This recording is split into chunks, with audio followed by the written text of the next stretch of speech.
Bagi investor, kondisi ini memberikan pelajaran bahwa dinamika pasar modal tidak hanya dipengaruhi oleh kinerja perusahaan, tetapi juga sangat ditentukan oleh perkembangan indikator makroekonomi.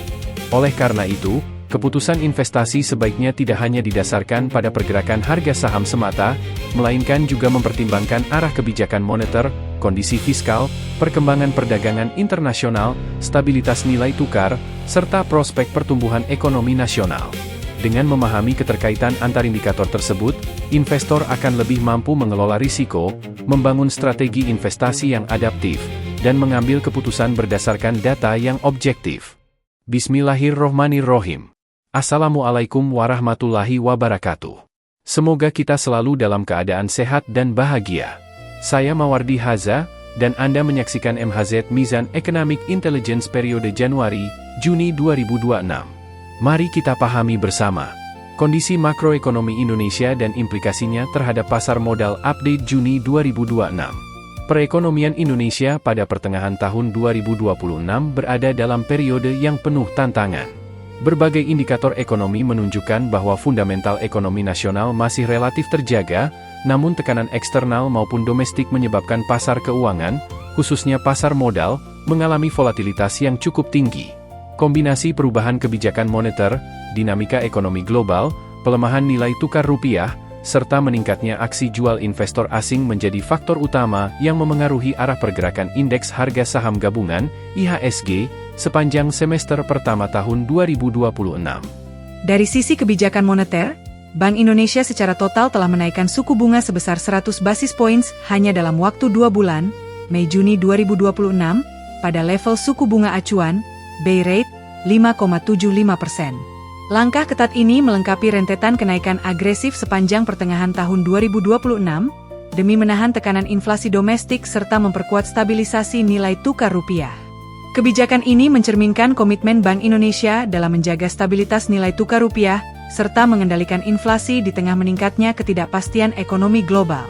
Meskipun suku bunga yang relatif tinggi dapat memperkuat kepercayaan terhadap stabilitas makroekonomi, kondisi tersebut juga meningkatkan biaya pendanaan bagi dunia usaha, memperlambat ekspansi investasi, serta berpotensi menekan sektor-sektor yang sangat bergantung pada pembiayaan kredit, seperti properti, otomotif, dan konsumsi. Di sisi lain, sektor perbankan berpotensi memperoleh manfaat melalui peningkatan margin bunga bersih, selama kualitas aset dan risiko kredit tetap terkendali. Namun demikian, tekanan terhadap sektor eksternal mulai terlihat semakin nyata. Cadangan devisa Indonesia tercatat sebesar 144,90 miliar dolar Amerika, sedikit menurun dibandingkan periode sebelumnya.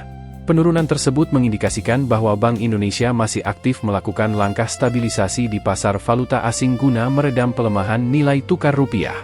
Dalam kondisi global yang dipenuhi ketidakpastian, keberadaan cadangan devisa yang memadai tetap menjadi salah satu instrumen utama untuk menjaga kepercayaan pasar terhadap stabilitas ekonomi nasional. Kinerja perdagangan internasional juga memperlihatkan dinamika yang perlu dicermati. Pertumbuhan ekspor mengalami kontraksi sebesar 5,73% secara tahunan, sementara impor justru meningkat sebesar 22,16%.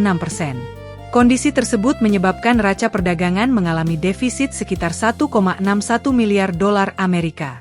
Pelemahan ekspor mencerminkan perlambatan permintaan global serta menurunnya kinerja beberapa komoditas utama Indonesia.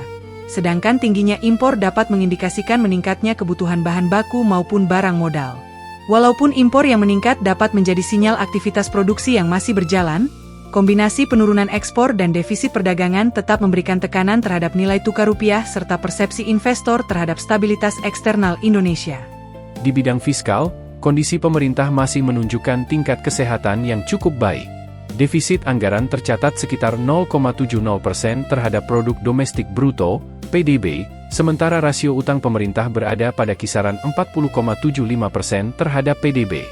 Rasio tersebut masih berada jauh di bawah batas yang selama ini dianggap sebagai tingkat kehati-hatian fiskal.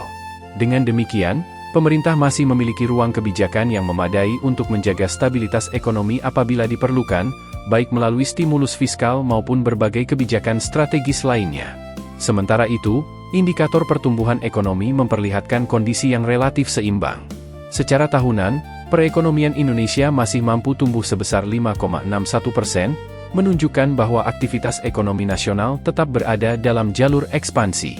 Akan tetapi, secara kuartalan ekonomi mengalami kontraksi sebesar 0,77%, yang mengindikasikan adanya perlambatan aktivitas ekonomi dalam jangka pendek. Fenomena tersebut mencerminkan bahwa ekonomi Indonesia masih memiliki fundamental yang cukup kuat, namun mulai menghadapi tekanan akibat melemahnya permintaan eksternal, tingginya biaya pendanaan, serta meningkatnya ketidakpastian global. Seluruh indikator tersebut memberikan gambaran bahwa kondisi pasar modal Indonesia sepanjang semester pertama tahun 2026 berada dalam fase penyesuaian. Tekanan terhadap nilai tukar rupiah, meningkatnya suku bunga, perlambatan ekspor, serta arus keluar modal asing menyebabkan IHSG mengalami volatilitas yang relatif tinggi.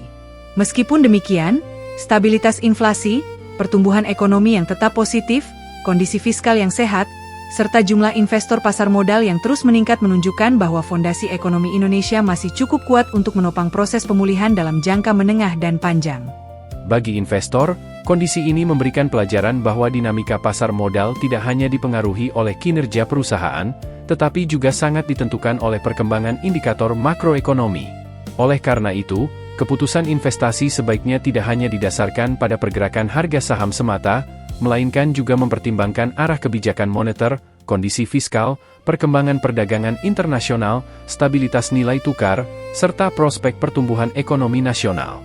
Dengan memahami keterkaitan antar indikator tersebut, investor akan lebih mampu mengelola risiko, membangun strategi investasi yang adaptif, dan mengambil keputusan berdasarkan data yang objektif. Kesimpulannya, ekonomi Indonesia pada pertengahan tahun 2026 masih menunjukkan ketahanan yang cukup baik meskipun menghadapi berbagai tekanan eksternal dan domestik.